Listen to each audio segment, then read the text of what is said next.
Hey everyone, it's time for another Short Fiction Friday. Now, I do have a little bit of a cold, so apologies if my voice sounds a bit worse than usual. This week I read three short stories: The Great Slave by Zane Grey, Walking Wounded by Michael Marshall Smith, and Hanson's Radio by John Lutz. We'll start off with Zane Grey's The Great Slave.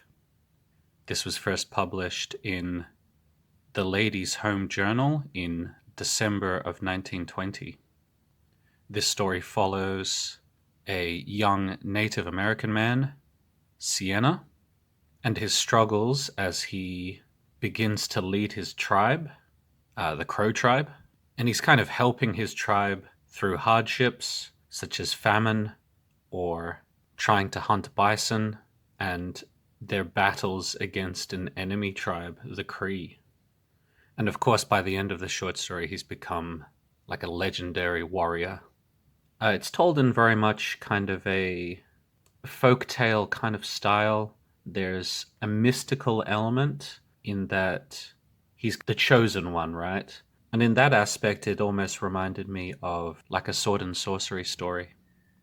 Now, I haven't read all that much sword and sorcery, so it would be interesting to get people's opinions on this. Does it follow a very similar format? And yeah, this is a nice short story.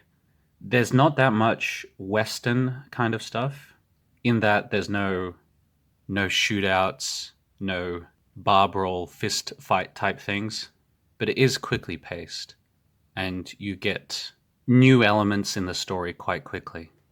In my mind, I was kind of comparing it to this Zane Grey novel that I've read, Captives of the Desert, which is a much more slowly paced book, and I enjoyed The Great Slave more. So yeah, glad to give Zane Grey another chance. Alright, next up I read Walking Wounded by Michael Marshall Smith.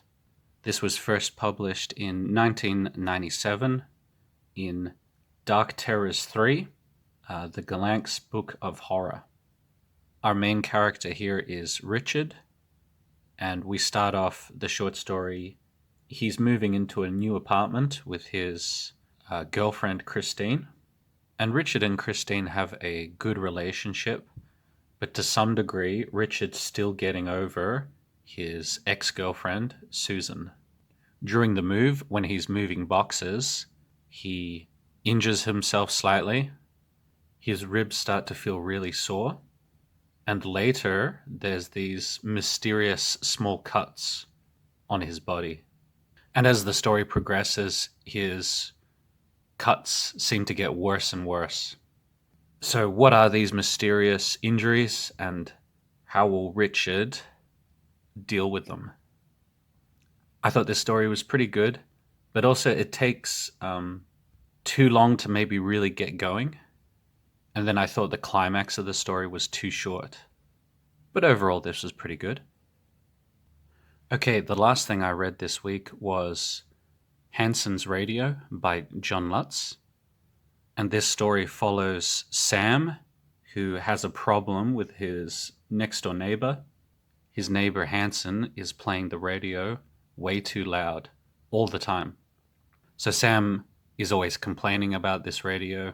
While we sympathize with Sam and his problem of having a rude neighbor, Sam also goes about this problem in a unconstructive way, and then his character becomes a little bit less sympathetic. But unbeknownst to Sam, Hanson had a very particular reason to keep the radio on at all times. So then at the end of the story, you get an inevitable conflict. This story is quite short. It's only, I think, 13 pages. This is good, simple fun, written in a very straightforward style, and I quite like this one. Okay, and if I were to rank these stories, I would say overall, none of the three stories that I read this week blew me away. There was nothing fantastic. But also there were no stinkers, so I can't really ask for more than that. On my top 10 list, I'm going to put John Lutz, number 7. This was a straightforward thriller told in a short, fun way. I'll put Zane Grey's The Great Slave just underneath it, number 8. Happy to give Zane Grey another chance after the one novel I've read by him was quite so-so. And then Walking Wounded by Michael Marshall Smith won't quite make the top 10.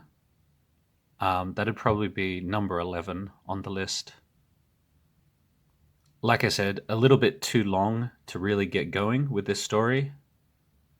And then I think the climax actually could have been elongated, and more scenes of horror right at the end would have been nice.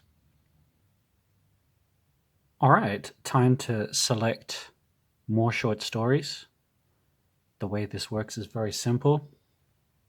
This is book 1 through to book 6 on the bottom here. The number I roll on the 6-sided die will select the book, and then the number that I roll on the 12-sided die will select the short story within the book.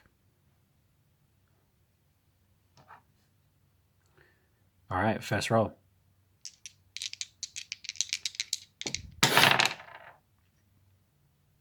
We have 1 and 6.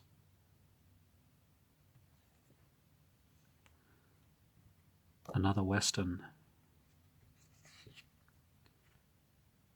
So I skip over everything with a pencil mark next to it. I've already read those.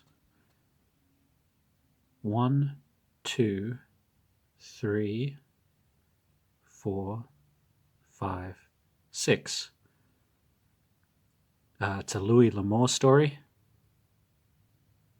Okay, we're reading The Gift of Cochise by Louis L'Amour.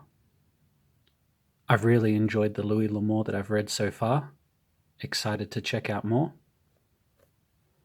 All right, I'm going to keep rolling until I get to 50 pages or more. So far, I'm up to 19 pages.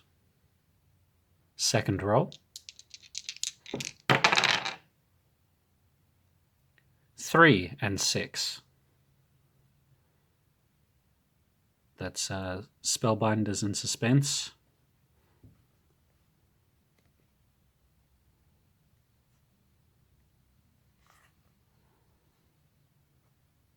One, 2, 3, 4, 5, 6. Man from the South by Roald Dahl. And that's 11 pages. Okay, we're up to 30 pages total so far. Third roll.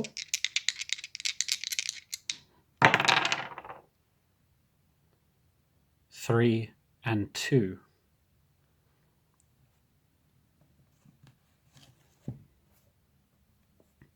Okay, that's The Most Dangerous Game by Richard Connell.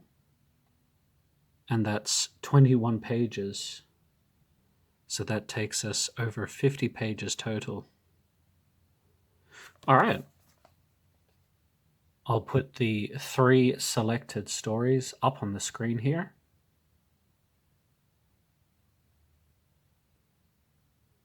Go read these stories before Friday if you can.